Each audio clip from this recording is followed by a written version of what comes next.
1962, La Paz, Bolivia. Aniquilar las fuerzas militares insurgentes. Hugo Banzer, el dictador, sabe cómo se combate a los enemigos del régimen y lo describe paso a paso en un documento confidencial. Aniquilar a todo elemento extranjero. El Bancerato, una forma más de terrorismo de Estado latinoamericano.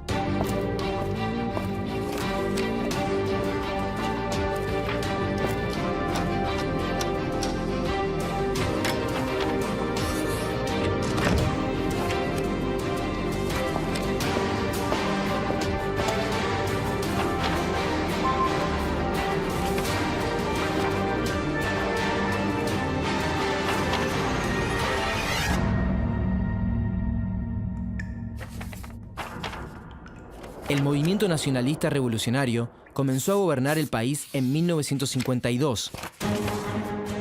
Llegaron al poder luego de un alzamiento popular que estableció en el gobierno a Víctor Paz Estenssoro. Nació en Tarija el 2 de octubre de 1907. Nacionalizó las minas de estaño, impulsó una reforma agraria que repartió la tierra entre los campesinos y estableció el sufragio universal.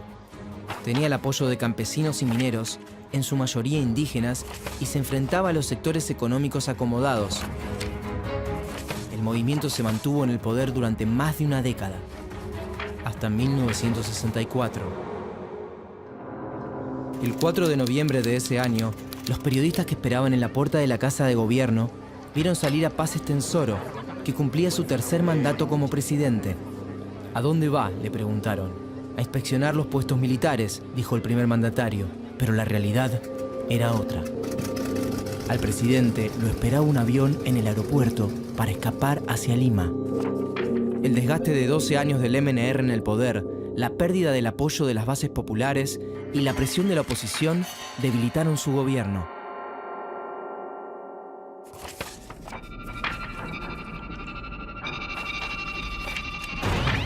Ese mismo día los militares tomaron el poder. El primer dictador de una larga lista fue el vicepresidente de Paz Estenssoro, René Barrientos. General de la Fuerza Aérea, lideró el golpe de Estado desde su cargo de vicepresidente. Barrientos creció con la revolución y sus ideales, pero se formó en las doctrinas militares estadounidenses. Durante su gobierno dio un giro hacia una política más conservadora y abrió la economía al capital extranjero.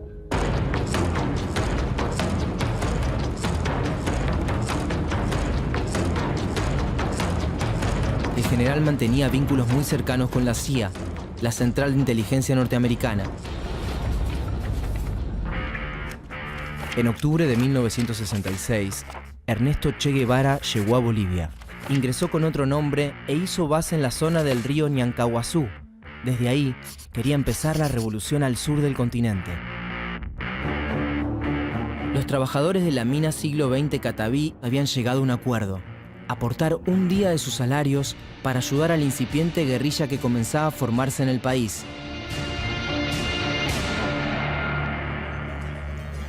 El 24 de junio de 1967, a la madrugada, apagaron las fogatas que habían alimentado toda la noche en la fiesta de San Juan. Ya se retiraban a descansar cuando los sorprendió el ataque de un grupo de militares que dispararon con ametralladoras y bazucas a los trabajadores, a sus mujeres y sus hijos. El atentado causó 87 muertos e incontables heridos. Se conoce como la Masacre de San Juan.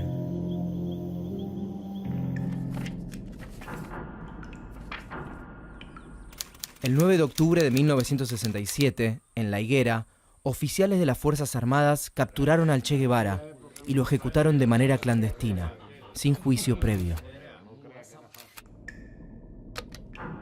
Las palabras no pueden expresar lo que yo quisiera y no vale la pena emborronar cuartillas. Hasta la victoria siempre, patria o muerte. Te abraza con todo fervor revolucionario que... El 27 de abril de 1969, Barrientos murió de manera inesperada cuando se estrelló el helicóptero donde viajaba.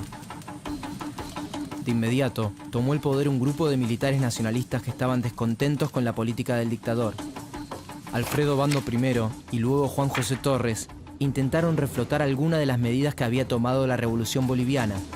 Nacionalizaron empresas, retiraron tropas militares de las minas y de la universidad, devolvieron la legalidad a la Central Obrera Boliviana, aumentaron los sueldos y repartieron nuevas tierras entre los campesinos más pobres. Durante su presidencia, Torres fue más allá todavía. Creó una asamblea popular formada por fuerzas políticas, sindicales, obreros y campesinos que proponían medidas de gobierno. Una de ellas, la creación de milicias populares para defender los logros de la revolución en marcha. Esa idea fue intolerable para las Fuerzas Armadas. También para Estados Unidos, que temía la irrupción de focos socialistas en América Latina. No quería otra Cuba en su área de influencia. En la madrugada del sábado 21 de agosto de 1971, el presidente llamó a los bolivianos a resistirse al golpe de Estado, que parecía inminente. Universitarios, obreros y miembros del Ejército de Liberación Nacional, la guerrilla que había formado el Che Guevara, salieron a las calles, pero estaban desorganizados. A las 18:30, 2 aviones dispararon desde el aire sobre los manifestantes. Cientos de personas fueron apresadas y aún se desconoce el número de muertos. Comenzaba así el régimen de Hugo Banzer Suárez. El dictador boliviano nació en Concepción el 10 de mayo de 1926 y gobernó el país entre 1971 y 1978. Este proceso surgió simple y llanamente porque veíamos a nuestra patria hundirse en el comunismo. Y por eso las Fuerzas Armadas de mi patria, junto con su pueblo, se han levantado contra ese proceso. Eso es todo. En el país contaba con el apoyo de los altos mandos de las Fuerzas Armadas, pero también del movimiento nacionalista revolucionario, de Paz Estenssoro, el mismo que en 1952 había comenzado un camino revolucionario. Banzer alimentó la amistad con Estados Unidos a través de leyes que favorecían las inversiones del capital extranjero. El gobierno devaluó un 67% el peso boliviano para obtener un préstamo de $24 millones del Fondo Monetario Internacional. El costo de vida aumentó, los salarios cayeron. Frente a las protestas populares, la única respuesta fue la represión, la cárcel y el exilio. En el campo, las medidas económicas y también la represión se hicieron sentir con más fuerza. Más aún, cuando el 20 de enero de 1974 se bajaron los subsidios de una serie de productos de primera necesidad, como la harina, el aceite y el azúcar. 4 días después, los campesinos bloquearon las principales rutas del país. La respuesta del gobierno no se hizo esperar. El Banzerato asesinó a cientos de campesinos. No hubo bajas militares. Después de la masacre del Valle, Bolivia ya no volvió a ser la misma.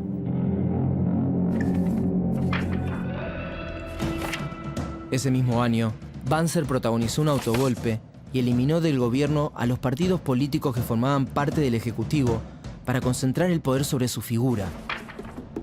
Pretendía quedarse hasta 1980. La vida cotidiana de los bolivianos se deterioraba día a día. En 1976, había 2.134 médicos para 6 millones de habitantes y solo el 44% de la población tenía agua potable y cloacas.